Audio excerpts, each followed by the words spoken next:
Damai sejahtera dari Allah yang melampaui segala akal akan memelihara hati dan pikiran saudara-saudara dalam Kristus Yesus Tuhan kita. Amin. Salam sejahtera bagi kita semuanya. Salam. Bapak Ibu, terkhusus kepada para sahabat-sahabatku yang mulai hari ini telah menjalankan ibadah puasa di bulan suci Ramadan ini. Saya mengucapkan selamat menunaikan ibadah puasa. Semoga Tuhan memampukan dan memberi kekuatan kepada seluruh sahabatku menjalankan ibadahnya. Salam. Saudara-saudara yang dikasihi oleh Kristus, marilah kita mendengarkan sejenak firman Tuhan, yaitu khotbah Minggu untuk tanggal 2 Maret 2025 yang tertulis pada kitab Keluaran pasal 34 ayat 29 sampai ayat 35. Demikian firman Tuhan akan saya bacakan bagi kita.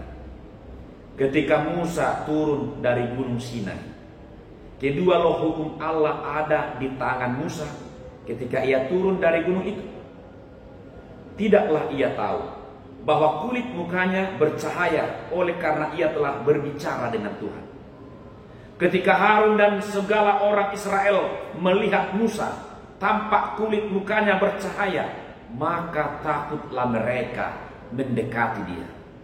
Tetapi Musa memanggil mereka, maka Harun dan segala pemimpin jemaah itu berbalik kepadanya, dan Musa berbicara kepada mereka. Sesudah itu mendekatlah segala orang Israel, lalu disampaikannya lah kepada mereka segala perintah yang diucapkan Tuhan kepadanya di atas Gunung Sinai. Setelah Musa selesai berbicara dengan mereka, diselubunginya lah mukanya. Tetapi apabila Musa masuk menghadap Tuhan untuk berbicara dengan dia, ditanggalkannya lah selubung itu sampai ia keluar. Dan apabila ia keluar, dikatakannya lah kepada orang Israel apa yang diperintahkan kepadanya. Apabila orang Israel melihat muka Musa, maka kulit muka Musa bercahaya. Maka Musa menyelubungi mukanya kembali sampai ia masuk menghadap untuk berbicara dengan Tuhan. Saudara-saudara yang kukasihi, ada ilustrasi ini dari anak-anak sekolah minggu. Suatu ketika guru sekolah minggu bertanya kepada naradidiknya. Dia katakan begini pertanyaannya: adik-adik, siapa yang tahu Tuhan itu berada di mana? Tentu dia mengharap jawabannya Tuhan ada di sorga seperti itu. Lalu dengan antusias atau semangat, anak-anak sekolah minggu menjawab, saya tahu Kak, Tuhan itu ada di sorga. Bagus. Ada yang lain menjawab, Tuhan itu ada di hati kita. Mantap. Ada juga menjawab, Tuhan itu ada di langit. Bagus juga, tidak salah. Nah, seperti itu. Tetapi alangkah kagetnya guru sekolah minggu ini karena salah seorang anak sekolah minggu menjawab, Tuhan itu ada di kamar mandi Kak. Siapa nggak kaget? Tuhan itu berada di mana? Ada yang menjawab, Tuhan itu ada di kamar mandi. Lalu guru sekolah minggu ini bertanya, kamu bilang apa? Tuhan di kamar mandi? Siapa yang mengajarimu? Kamu tahu dari mana bahwa Tuhan itu di kamar mandi? Emangnya siapa yang bilang padamu?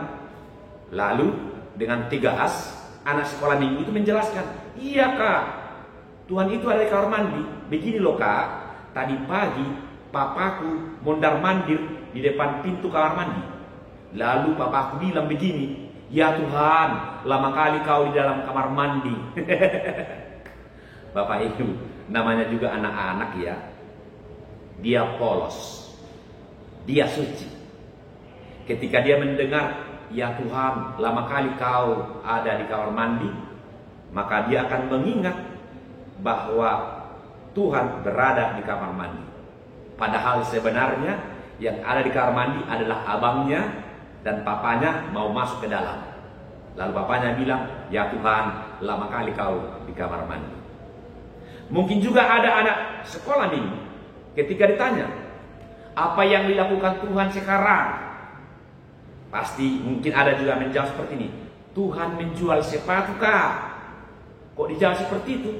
Ya, karena itu disebabkan dia pernah dibawa oleh ibunya belanja untuk beli sepatu. Lalu ibunya berkata begini, "Ya Tuhan, mahal sekali harganya."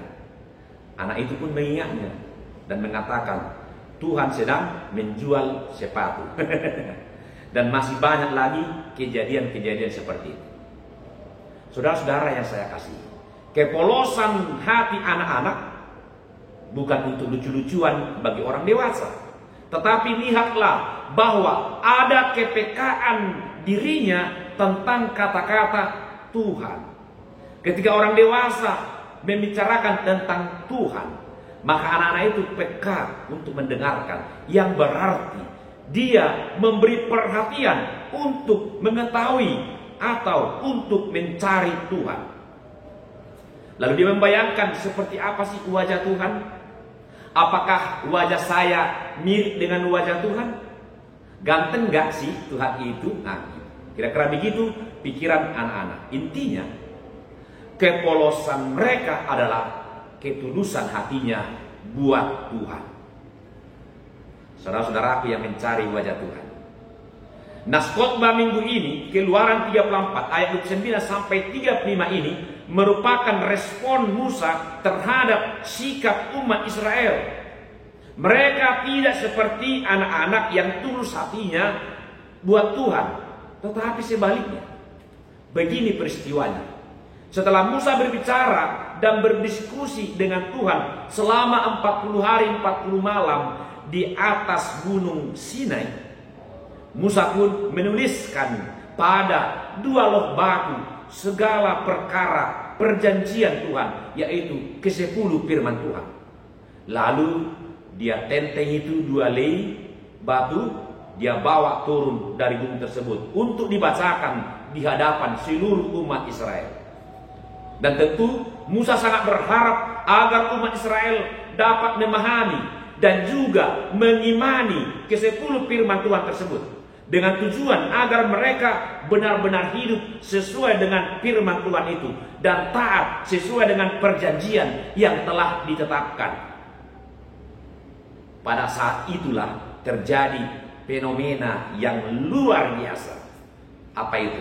Pada wajah Musa, kulit mukanya bercahaya. Dan itu pertanda bahwa ia telah memperoleh kemuliaan Tuhan setelah perjumpaannya dengan Tuhan. Pancaran sinar wajah Musa seharusnya itu membuat hati umat Israel semakin percaya kepada Tuhan. Harusnya mereka juga rindu untuk bertemu dengan Tuhan. Lalu mereka akan mencari Tuhan dan menyembah Tuhan. Tetapi apa yang terjadi? Justru sebaliknya. Pikiran umat Israel menjadi tumpul. Kenapa? Mereka tidak mengerti sama sekali arti dari pancaran muka Musa itu.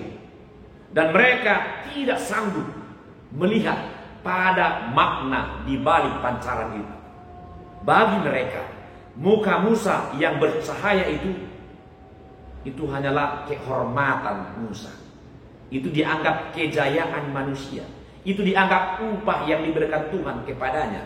Dan menganggap bahwa itu adalah kemuliaan manusia. Mereka gagal paham memaknainya. Mereka tidak berpikir sama sekali kepada Tuhan. Pikiran mereka menjadi tumpul. Hatinya terselubung oleh penampilan luar sebatas wajah. Tidak sampai kepada ke dalam hati. Tidak sampai kepada inti yang disampaikan oleh Musa. Mereka sama sekali tidak memberi perhatian pada firman yang dibacakan oleh Musa.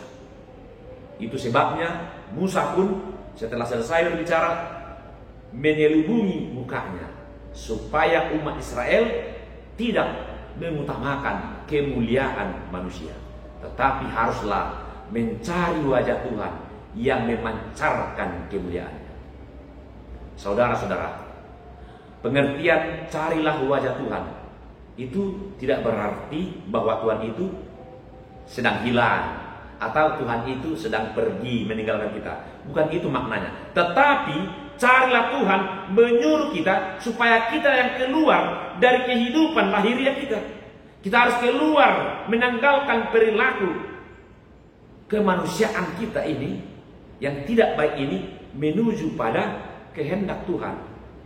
Keluar dari selubung kemuliaan manusia menuju pada kemuliaan Tuhan. Sebenarnya Bapak Ibu, kita nggak layak berjumpa dengan Tuhan bila dengan perilaku dan kehidupan lahiriah kita tidak layak. Tetapi bila ada kerinduan kita yang tulus mencari Tuhan, sama seperti ilustrasi anak-anak tadi, maka Tuhan akan datang ke hadapan kita.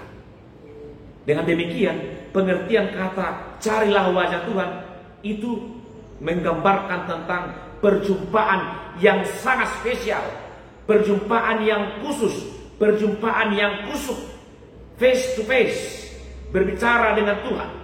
Yang berarti orang-orang yang mencari Tuhan adalah orang-orang yang merasakan kerinduan dan sangat butuh dia berjumpa dengan Tuhan. Dalam firman Tuhan ini, Musa sedang berjumpa dengan Tuhan, bahkan 40 hari 40 malam. Memang Musa dalam kepemimpinannya memimpin umat Israel, dia selalu berdoa, berkomunikasi, bertanya kepada Tuhan, memohon petunjuk kepada Tuhan. Dia akan masuk ke bait suci menghadap untuk berbicara dengan Tuhan. Nah, itu bisa kita samakan seperti seorang yang berdoa pada Tuhan. Doa adalah kehidupan orang beriman, percakapan secara pribadi yang akrab dan terbuka dengan Tuhan. Musa mendengar semua perkataan Tuhan, lalu dia menuliskannya, lalu menyampaikan semua perkataan Tuhan itu kepada seluruh umat Israel. Artinya, ketika kamu telah mendengar perkataan, mendengar firman Tuhan, jangan hanya untuk dirimu sendiri, tetapi sekaligus kamu harus menyampaikan firman itu kepada orang lain. Apakah itu lewat percakapan sehari-hari, atau yang paling utama kita menyampaikan firman Tuhan kepada orang lain lewat perilaku kita, keteladanan kita, kerendah hatian kita, ramah tamah kita, perilaku-perilaku yang menyenangkan, membahagiakan orang lain. Kita hadir bagi orang lain, menjadi berkat bagi orang lain. Jemaat yang rindu pada Tuhan, marilah kita benar-benar rindu berjumpa dengan Tuhan.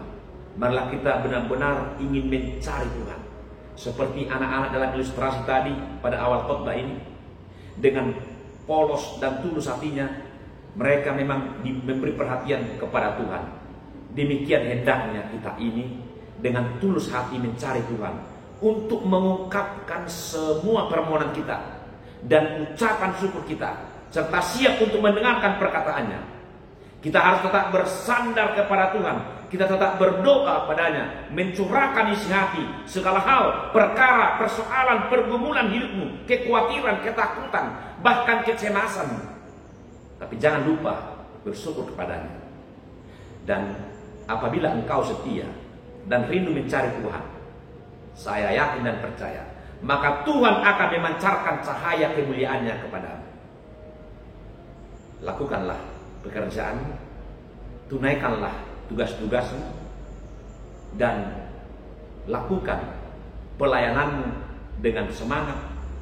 Tetapi tujuannya adalah satu, yaitu menghadirkan kehendak Allah, menyatakan cahaya kemuliaan Allah. Jangan kita mencari supaya kita dihormati, supaya kita dikagumi orang lain, tetapi biarlah melalui semua perbuatan kita menghadirkan cahaya kemuliaan Allah. Kiranya Tuhan menghadapkan wajahnya kepada kita dan memberi kita damai sejahtera, sehingga kita dapat bercahaya bagi orang lain. Amin. Terima kasih ya Tuhan atas firman-Mu ini. supaya kami tetap setia mendengarkan firman dan juga menyampaikan firman, berbagi kepada orang lain.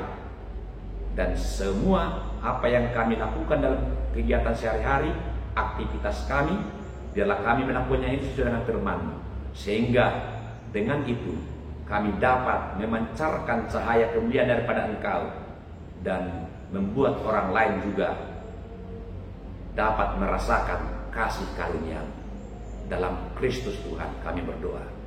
Amin.